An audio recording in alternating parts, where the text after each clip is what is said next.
আম্মু আমি ভুল করছি, আমাকে ক্ষমা করে দাও। হ্যাঁ মা, আমি তোমাকে ক্ষমা করে দিচ্ছি, তুমি তো আমার সন্তান, আমি না করলে কি কে করবে, করে দিচ্ছি, যাও। অথচ আমি আমার মেয়ের সাথে যেই ধরনের অন্যায়গুলো হয়েছে, আমি এটা অবশ্যই বিচার চাই আপনাদের কাছে, আর আমি নিজেও এটার অ্যাকশন নিব, ঠিক আছে? আর ও যে কখনো এই ধরনের কোনো বাচ্চাদেরকে নিয়ে এই ধরনের নাটক না বানাইতে পারে, ঠিক আছে, এই ধরনের কাজ না করতে পারে, অবশ্যই এটা আপনারা খেয়াল রাখবেন, ঠিক আছে?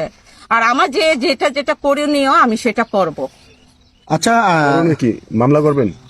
মামলা করব তো অবশ্যই, মামলা তো আছেই, ওদের প্রথম মামলা তো চলতেছে, তারপরে এই যে আমার মেয়ের মুখ থেকে যেগুলো শুনছি, এটা নিয়ে আমি অবশ্যই এটা ইয়েতে যাব।